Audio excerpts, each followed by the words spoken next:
બેન ઉમેદવાર, ભાઈ ઉમેદવાર, ચેસ કેટલી જોઈએ છે, હાઈટ કેટલી જોઈએ છે, વજન કેટલો જોઈએ છે, આજે બધી જ વસ્તુ આમાં આપણે માહિતી મળશે વિડીયોમાં. તો વિડીયો તમે સંપૂર્ણ જોજો. સૌથી પહેલા બધા જ મિત્રોને મારા જય શ્રી રામ, જય માતાજી. કેમ છો મારી યુટ્યુબ ફેમિલી? મારું નામ રાહુલ પ્રજાપતિ છે. હું ફિટનેસ કોચ છું, હેલ્થીફાઈ કોચ છું. મારું એક 9 થી 10 વર્ષનો એક્સપિરિયન્સ છે, જેથી હું તમને સમજાવું છું. તમારા રનિંગમાં અને તમારી લાઈફમાં થોડું એડ કરજો, જેનાથી તમને પણ ફરક પડે, અને શેર કરવાનું ભૂલતા નહીં, જેથી બધાને પણ ફરક પડે. હવે આપણે સમજવાનું છે કે બેન ઉમેદવાર માટે હાઈટ કેટલી જોઈએ છે, એને વજન કેટલો જોઈએ છે. હવે એની માટે ચેસ્ટનું તો આપેલું નથી, વજનનું પણ આપેલું નથી. વજન હું અત્યારે તમને એમ કહું છું કે વજન તમારો 45 કિલોની ઉપર હોય તો તમે એક હેલ્ધી છો, અને તમારો હાઈટ વધારે હોય અને એજ વધારે હોય છે તો તમે થોડો 50 થી 52 કિલો વજન હોય તો તમે હેલ્ધી છો. પણ 40 કિલોની અંદર જે છે, કમેન્ટ પણ બહુ બધી આવી હતી કે 40 કિલોની અંદર છે. 40 કિલોની અંદર કે 45 કિલોની અંદર છે, એ લોકો વેટ ગેઇન માટે ડાયટ કરો. જે વેટ ગેઇન ઉપર ડાયટ બનાવશું કમ્પ્લીટ, અને વેટ ગેઇન ઉપર થોડો વર્કઆઉટ પણ હું તમને સમજાવીશ કે રનિંગ પછી કયો વર્કઆઉટ કરવો જોઈએ. બેનોને હાઈટ કેટલી જોશે? બેનોને 158 સેન્ટીમીટર હાઈટ જોશે. જો તમે ફૂટ ઉપર જાઓ તો 5 ફૂટ 2 ઇંચ કે 3 ઇંચ જેવું થશે, બરાબર. મતલબ 5 ફૂટની ઉપર તમારી હાઈટ હોવી પડે સમથિંગ, બરાબર. એટલી હાઈટ હશે તમારે એટલે થઈ જશે. તમારું ચેસ્ટનું નથી, અને તમારું આ વખતે વજનનું પણ નથી કે કેટલો વજન જોઈએ છે. ભાઈઓ માટે ચેસ્ટ કેટલી જોશે, હાઈટ કેટલી જોશે અને વજન કેટલો જોશે. વજનનું ભાઈઓ માટે પણ આપેલું નથી, અને જો મસલ માસ સાથે તમે કેરી કરતા હોય વજન, તો તમારું 70 થી 75 કિલો વજન હોવું જરૂરી છે, જેથી તમારું મસલ માસ ગ્રો થશે અને રનિંગમાં પણ સારું પડશે. ને તમારું મસલ માસ તમે રનિંગ કરતા કરતા થોડુંક લોસ થશે તો પણ વાંધો નહીં આવે, કેમ કે મસલ માસ સારું હશે તો તમારું રનિંગ પણ ઇમ્પ્રુવ થશે. અને એના માટે આપણે વેટ ગેઇન માટે, જો અંડર વેટ છે, જેનો વેટ ઓછો છે, એના માટે આપણે વેટ ગેઇન ડાયટ બનાવવાના છીએ. અને પછીના વિડીયોમાં પણ બેલ આઇકન નોટિફિકેશન ઓન કરી દેજો, જેથી તમને વિડીયો તમને પહેલા તમારી પાસે જ્યારે હું અપલોડ કરી તે પહોંચી જશે, બરાબર. ભાઈઓને હાઈટ કેટલી જોશે? ભાઈઓને 165 સેન્ટીમીટર તમારે ગણવાની, જે 5 ફૂટ 5 ઇંચ કે 5'4" ગણી લેવાની, બરાબર. મતલબ સમથિંગ 5 ફૂટ ને 5 ઇંચ હશે તો પણ તમારું થઈ જશે. અને ચેસ કેટલી જોશે? ચેસ જોશે તમારે 79 જોશે. અને જ્યારે તમે ફૂલાવો છો તમારી 5 સેન્ટીમીટર ચેસ ફૂલવી પડે. જે 5 સેન્ટીમીટર તમારી ચેસ ફૂલી જશે તો કમ્પ્લીટ થઈ જશે. અને જેની ચેસ ઓછી આવે છે, ચેસ બરાબર આવતી નથી, પ્લસ માઇનસ થાય છે. જો જીમમાં તમારી આજુબાજુમાં કોઈ જીમ હોય તો તમે જીમમાં જઈ શકો છો.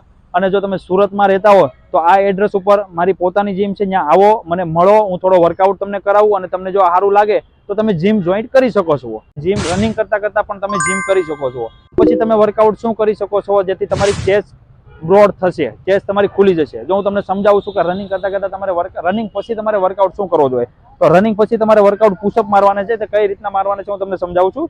આ રીતના તમારે રાખવાનું છે. અને જો નવા હોય તો તમે ઘૂંટણ ઉપર પુશઅપ મારો. આ રીતના તમે પુશઅપ મારી શકો છો. 20 થી 30 પુશઅપ મારીને હોલ્ડ કરો, અને પછી તમારું શરૂઆતમાં પુશઅપ થઈ જાય તો આ રીતના તમે પુશઅપ મારજો.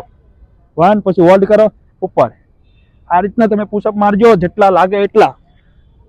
મારાથી તો પુશઅપ વધારે લાગી જાય છે, તમારાથી જેટલા લાગે એટલા પુશઅપ મારવા જરૂરી છે. જો તમે ચેસ્ટને કંટ્રોલ કરશો કમ્પ્લીટ, આ જે બે વસ્તુ છે આ રીતના આવશે, બરાબર. આ રીતના આવીને કંટ્રોલ કરશો એટલે તમારી ચેસ્ટ પણ વધી જશે, કમ્પ્લીટ થઈ જશે. અને આવી જ રીતના તમારે વિડીયોને ફોલો કરીને વર્કઆઉટ ફોલો કરવાનો છે. હવે આવશું આપણે વેટ ગેઇન ડાયટ ઉપર. જે આની પછીના વિડીયોમાં વેટ ગેઇન ડાયટ બનાવવાના છીએ આપણે, તો તમે વિડીયોને જરૂર જોજો. આની પછીનો પણ હાઈટ વધતી નથી તો શું કરવું જોઈએ? હાઈટ જેને ઓછી છે એને, તો હાઈટ ઉપર આપણે થોડોક ટ્રેસિંગ મુવમેન્ટ કરવો જરૂરી છે.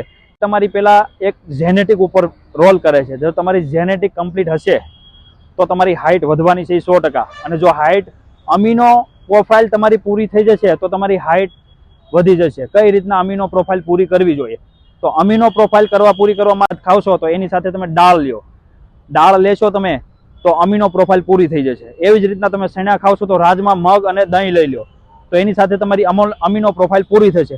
જે તમારા અમીનો રોકી ચૂક્યા છે એ તમે ટ્રેસિંગ કરીને તમે એને રિલેક્સ કરી શકો છો. તો એ રિલેક્સ કઈ રીતના કરવા જોઈએ એ હું તમને બતાવીશ આ વર્કઆઉટમાં. જો શરૂઆતમાં તો તમારે શું કરવાનું છે, આવી રીતના ઊભા રહી અને આ રીતના ટ્રેચિંગ કરવાનું છે, બરાબર. આ રીતના ટ્રેચિંગ કરવાનું, જેટલું તમે દૂર શકો એટલું તમારે દૂર જવાનું છે.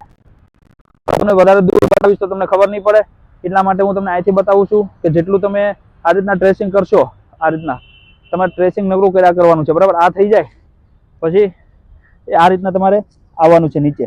હોલ્ડ કરો, જેટલો પણ હોલ્ડ થાય છે એટલો હોલ્ડ કરો. કમર ટાઈટ, ઘૂંટણ ટાઈટ. આ જે ઘૂંટણ છે એ તમારે વાંકા નથી રાખવાના, સીધા કરવાના, ટાઈટ કરવાના છે.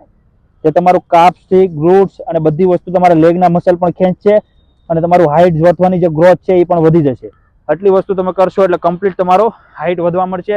અને વધારે જો તમારે આની ઉપર વિડીયો જોતો હોય જો આની ઉપર તમારે વિડીયો જોતો હોય તો નીચે ચેનલની અંદર જાઓ, વિઝિટ કરો. હાઇટ ઉપર મેં 2 વિડીયો બનાવી ચૂક્યો છું, તમે જોઈ લેજો. અને હું નીચે લિંક પણ આપી દઈશ કે હાઇટ કઈ રીતના આપણે વધારવી જોઈએ. આના પછીના વિડીયોમાં આપણે શું કરશું, આના પછીનો વિડીયો આપણે બનાવવાના છીએ વેટ ગેઇન કઈ રીતના કરવો જોઈએ, વેટ લોસ કઈ રીતના કરવો જોઈએ. વેટ ગેઇન ઉપર વર્કઆઉટ બનાવશું, વેટ લોસ ઉપર વર્કઆઉટ બનાવશું અને બંને ઉપર આપણે ડાયટ સમજાવશું. અને પર્સનલી ડાયટ જોઈતી તો ઇન્સ્ટાગ્રામ ઉપર તમે મેસેજ કરજો, હું તમને પર્સનલી ડાયટ આપી દઈશ. હવે મળશું આના પછીના વિડીયોમાં. ત્યાં સુધી બધા જ મિત્રોને મારા જય શ્રી રામ.